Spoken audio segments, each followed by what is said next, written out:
LeBron James partied even harder than Jay-Z at Diddy's parties. I'm about to make a documentary about him. He once said no party compares to Diddy's. Diddy's parties aren't made for regular people. No phones, no cameras, just NDAs and a room full of bodies. If you've ever been to that house on Star Island in Miami, you'd understand. Now picture LeBron walking in over 6'8", the brightest presence in the room. Before midnight, LeBron had already taken off his shirt and was pouring tequila into people's mouths on the dance floor. And I'm not talking about Savannah. He was surrounded by models from Paris, dancers from Atlanta, and one R&B singer I can't name because she's married now. By 1 a.m., LeBron was standing on the table and the whole crowd was going wild with him. Every woman at that party had their eyes on LeBron. He wasn't relying on money, it was all about presence. When it comes to letting loose, LeBron makes Jay look like a church volunteer. I will send every single one of these parasites to prison and clean this circle up a bit. Hey, everybody know ain't no party like a Diddy party, so. Yeah, that's what's up. Yeah. In a documentary, there's a couple things I'll share with you guys on what I took away from it. But Rob, maybe share the clip on how he got access to some of the footage of the documentary. Is this the one, Rob? Yep. Go for it. How did you get that footage of Diddy? I figured most journalists would not disclose their sources. Does he know y'all have this in the doc? I would doubt he knows. So when this airs, that'll be the first time that his legal team, Diddy, that everybody knows that this footage is now seeing the light of day. Perhaps. Combs' team firing back in a statement to NBC News, saying the Netflix so-called documentary is a shameful hit piece and that they relied on stolen footage that was never authorized for release. His team sending a cease and desist. 50 Cent's new documentary doesn't open with an accusation. It opens with a question powerful enough to stop you cold. How did so much unfold right in front of everyone, yet so little was ever confronted? As the film revisits figures like Diddy and cultural giants such as LeBron James, familiar moments are no longer treated as coincidences. They're re-examined as parts of a long unspoken pattern. What stayed hidden wasn't missing evidence. It was silence, normalized access, and the collective comfort of looking away. And once you see that, one question lingers. If nothing was truly invisible, what have we all been protecting this entire time? All right, gang, what's up? Ain't no party like a Diddy party. Coming in, shout out to the game, man. Appreciate everybody's flood the comments with ain't no party like a Diddy party. That's a statement that LeBron James wish he would have never made, because now that statement is coming to bite LeBron James in the ass. All right, let's get to this headlines real quick, gang. I'm finna show y'all. Diddy. Investigators reached out to him and they want a statement from him. Federal investigators want a statement from him. What do you mean ain't no party like a Diddy party? No Diddy. It's going down. Watch this game. Let's do some headlines. Look. Let me let y'all see this real quick. It's right in your face. All you got to do is look at the forest and stop looking at the trees. All right, LeBron James, Lakers is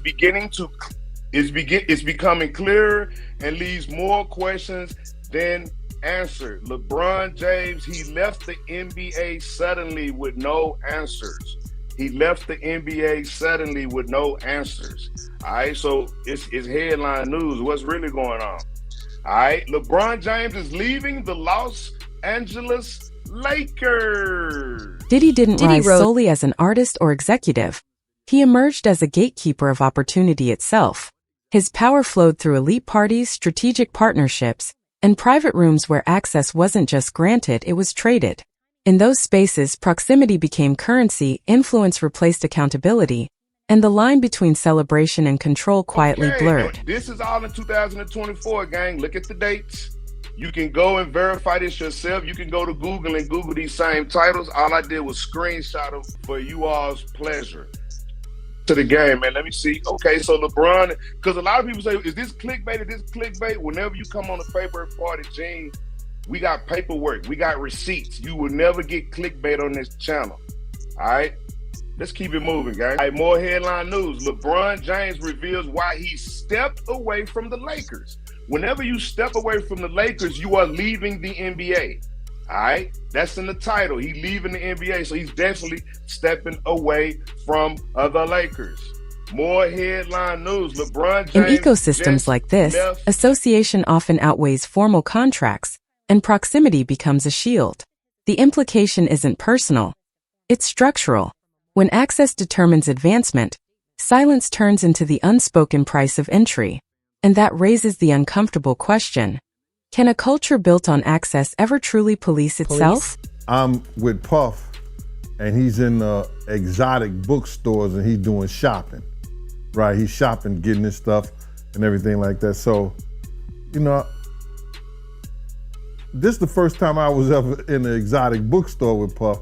So, you know, I'm giving him his space. He's taking things off the shelves and stuff like that, because they gave him a brown paper bag. When they gave him a brown paper bag, he was just putting stuff in there.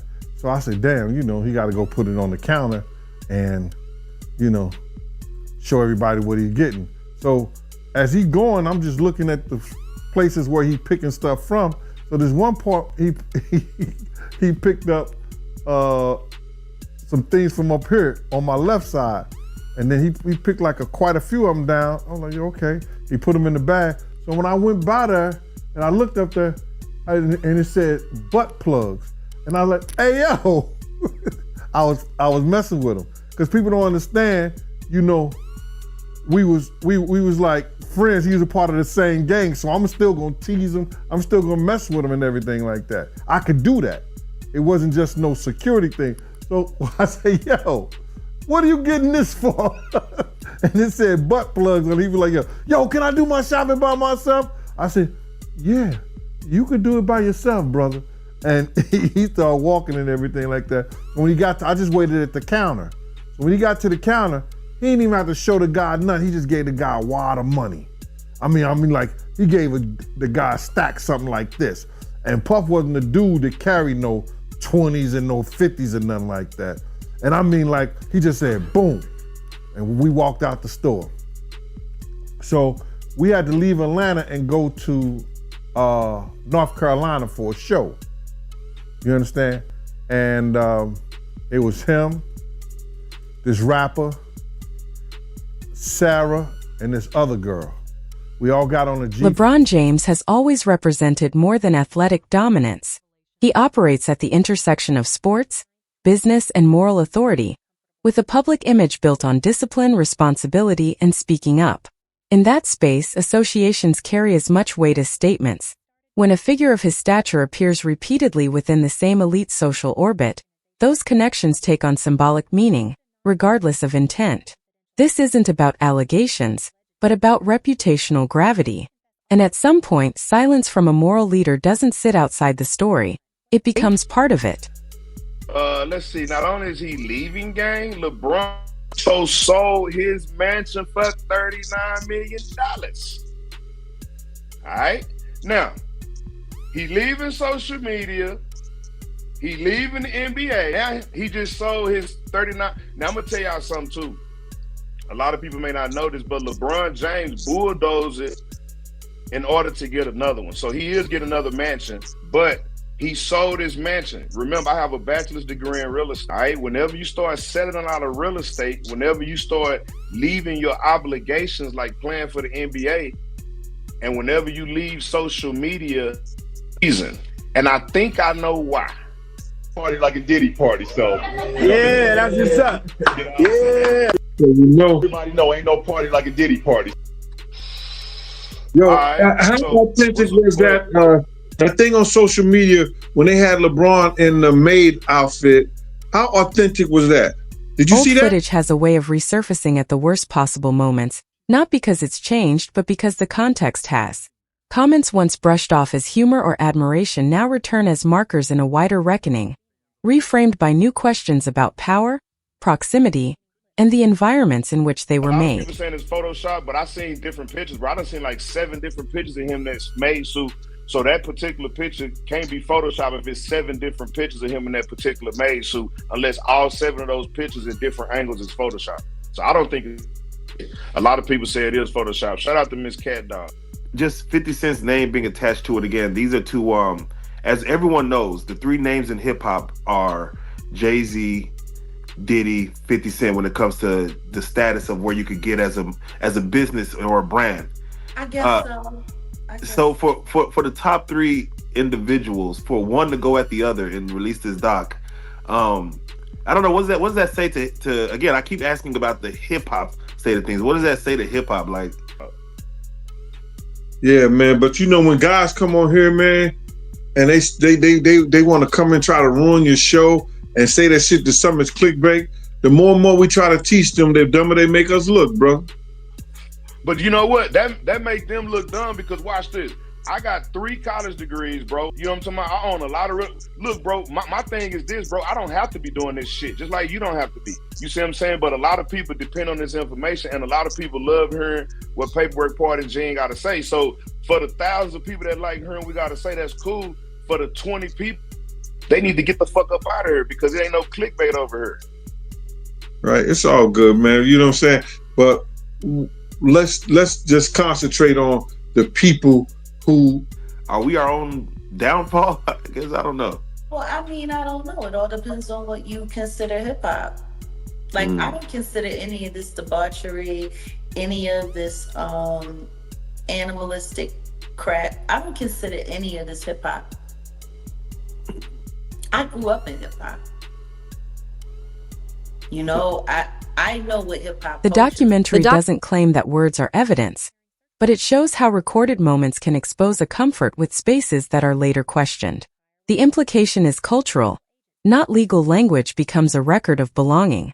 And when the context changes, the meaning of what was already said no longer belongs to the speaker alone. It's rumored that he's been asked to come in, you know, and investigators reached out to him and they want a statement from him. Federal investigators want a statement from him. What do you mean ain't no party like a Diddy party? And bro, I'll be sick too. If I'm at a Lakers game and it's feds all in the front row looking at you, talking about, yeah, we gonna get a statement, nigga, I wouldn't go to the games either. I miss the games too, nigga. Yeah, you talking about, nigga, you think the feds ain't going to LeBron games and saying, nigga, ain't no party like a Diddy party, we know what's going on? Come on, bro. And we don't even know who they said. And then there's certain women's out here that state, I don't know how authentic their statements are, but they're saying that there's tapes with them with A-list celebrities having sex with. Yes. LeBron is an A-list celebrity, allegedly. But no, LeBron is an A-list celebrity.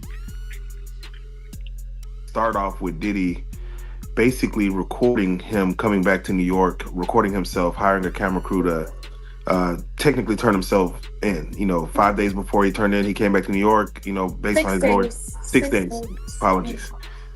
Based on his lawyer's recommendation, saying that, you know, of course, you know, he's cooperating. But for him to be recording this, yeah, Mark Agnew Fatfo, I'm calling him. Yeah. Do you think his lawyers suggest? I mean, do you think that's just Diddy hubris, or like what was that as far as him just saying, "I'm gonna record this whole process"?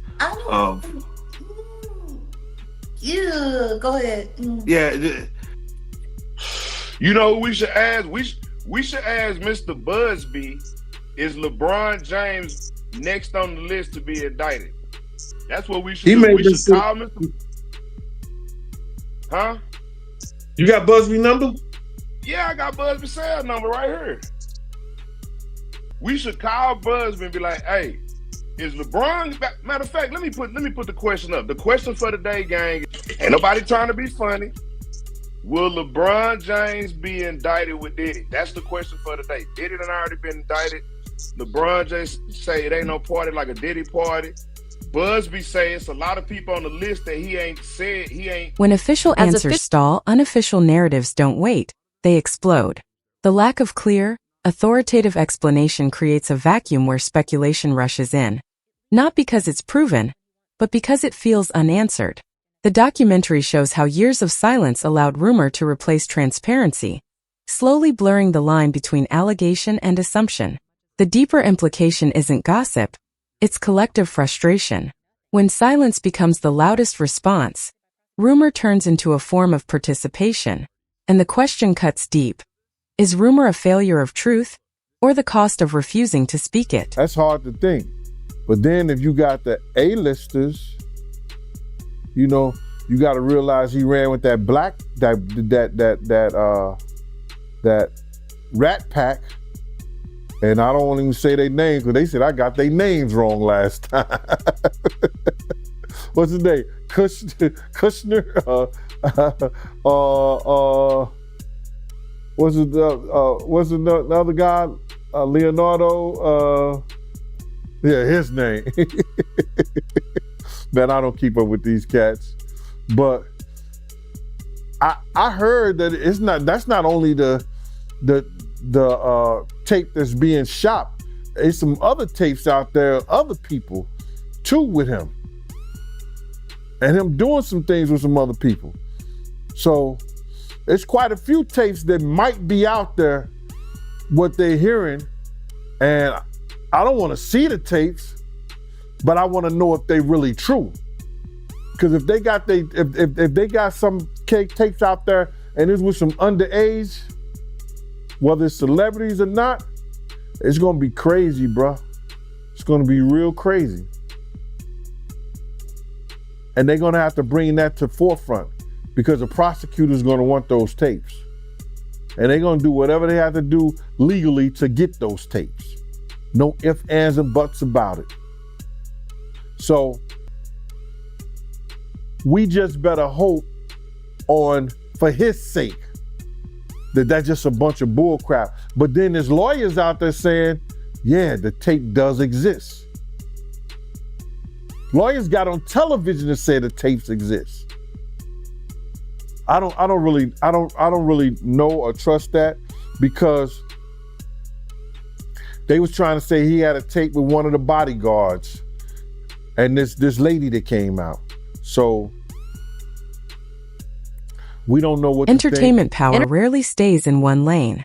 It moves across music, sports, fashion, and media through shared influence networks. When figures from different empires converge socially, their collective presence can create insulation from scrutiny. The documentary doesn't frame this as conspiracy, but as convergence. An elite held together by familiarity rather than coordination. The implication is systemic protection, not planning. And when influence overlaps often enough, does accountability begin to dilute on its own? That's not Cassie doing, that's his doing, and his learned behavior from the people that mentored him. You gotta realize, man, he learned from Andre Harrell, he learned from Russell Simmons, he learned from Clyde Davis.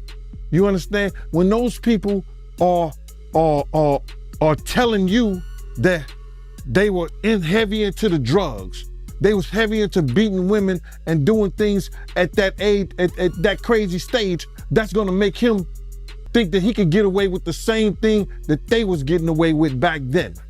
You understand? The things that he was saying, you know, the touchy-feely between two men and all that stuff like that, man. All that, he learned that from them dudes. When I told y'all the story, when me and my man went up to Russell Simmons and he had a house and he had a man in bikini drawers in his bedroom, in his bed. You understand? Bruh, this is that he learned. I'm assuming he learned it from them. Let me put that. And I'm not gonna say alleged because I saw that for my own self. My man was with me, Slick was with me, and we saw that for our own self. You understand what I'm saying? So these are behaviors and things that with drugs and all the stuff that's going on, pills, drinking, it can make this man into a monster, and that's what it did, bruh. It made him into a monster, bruh. I personally feel like he got a lot of the things that he did from his mentor, and then he probably did it to the 10th power. You understand? Russell Simmons admitted that he was a drug abuser. You understand? Russell Simmons admitted that he used to put his hands on women. So it's a learned behavior, bruh. Some of that stuff may be in him through his childhood.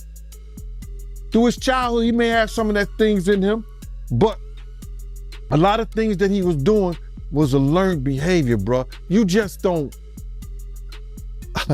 You just don't just turn in a matter of years the way he was doing people, man.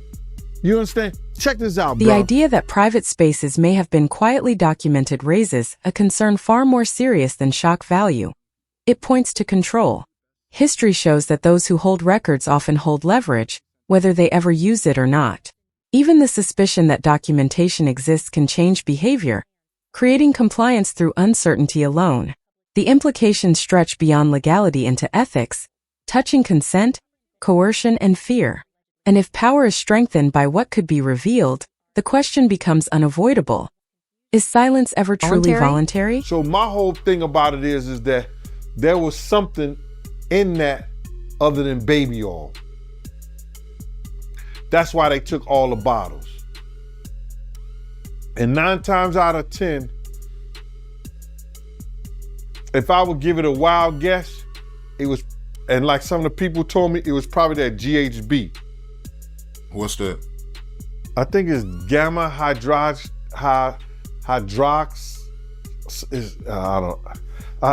I looked it up, bro. Let me see. See if I can find it. I know this is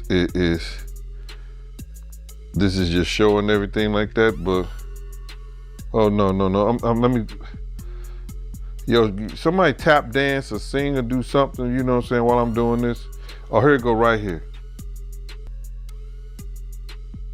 It's gamma hydroxy butyric.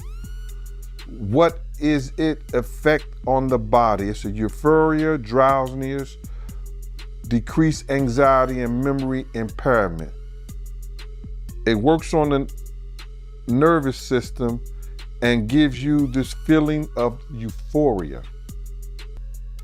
So they take that and rubbed it on her, and you forget who you are, what you're doing. It can also give you memory loss, drowsiness, and that's under the DEA, the Drug Enforcement Administration.gov. Public identities survive on consistency, repetition, and careful distance from controversy. When a central figure in a powerful network begins to collapse, those around them face a choice: speak, separate, or wait. The documentary shows how restraint is often praised as wisdom, even as it quietly reshapes how the public interprets events. The deeper implication is narrative loss. Silence gives up authorship. And when reputations are built with precision, how fragile are they when the context suddenly turns hostile? And LeBron is acting suspicious about missing all these games, acting like he's sick, this and that, selling his houses and shit. But better yet, will LeBron James be added to the lawsuit, the civil lawsuit? Will it be added to the civil lawsuit? More so than being indicted? Or the list, the witness list. Is they trying to get LeBron to testify against Diddy because of the "it ain't no party like a Diddy party"? He's been to all of them. You see what I'm saying? He may be a witness. Who knows? They may already flipped him. They may have already flipped him. You want me to call Busby? Somebody said 1-800-Busby. That's not his cell number. Shout out to Donahue.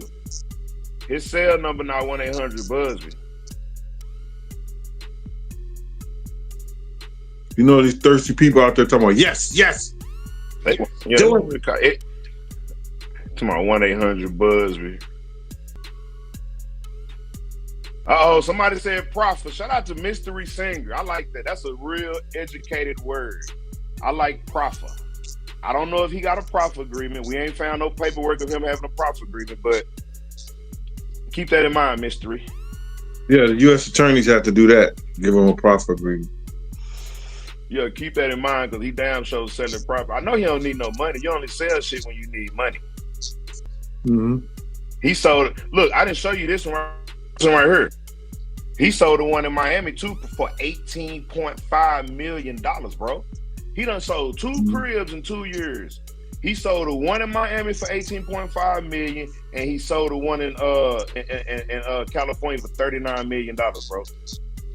and he's sick. He's missing all these games and shit. The documentary ultimately argues that what stayed hidden for years wasn't a single act or one individual, but a system upheld by comfort, access, and mutual discretion. The shift from rumor to record doesn't happen through revelation alone. It happens through persistence, pressure, and a cultural refusal to forget. You know what I'm saying? And then sometimes you would hear a boo boo boo boo, a thump or whatever the situation is and stuff like that. Yo, what's up? Everything good? And sometimes they will open the door. I'm right there by the door. Sometimes you see things you don't want to see. Hey, did they ever try to get you involved? Or Not at all. Offer you? Not at all. Puff did it one time, but that's in my book. When he was coming from Dallas, he had the snow bunnies. And I reneged on that. Nah, I'm good. Hey, did you see any celebrities Puffy did any of that stuff with, the swinger stuff with? Yeah, I did. Tell me about that.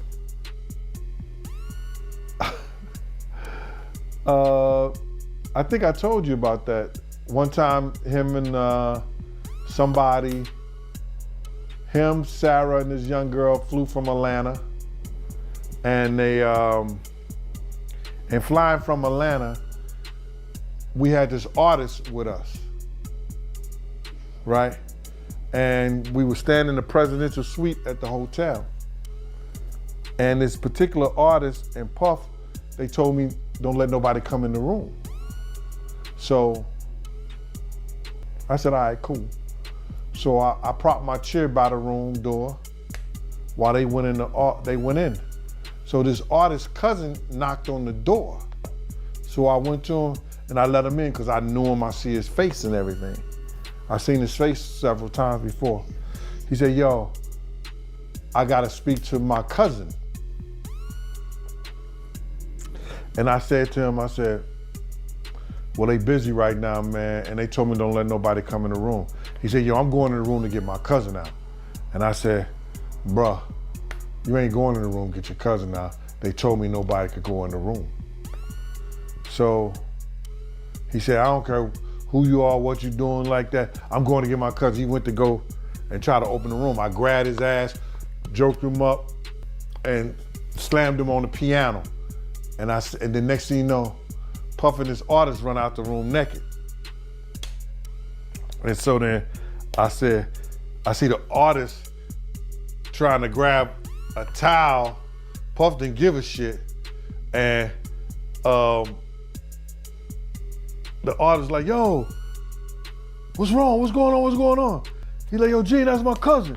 And I was like, yo, my man, he was trying to get in the room and y'all told me don't let nobody else come in, let nobody come in this room. Jesus Christ gonna have to come take the, Puff no, Jesus gonna have to take the air out my body if anybody coming in that room. And Puff just looked at the artist and the artist said, you ain't wanna come The up in tension there? is left unresolved by design. Accountability in elite circles rarely arrives cleanly, and it almost never arrives quickly. When knowledge exists without language, when everyone senses the truth but no one names it, responsibility becomes diffuse. And that may be the most uncomfortable question of all. When everyone knows something without saying it, who bears the burden of finally breaking the silence?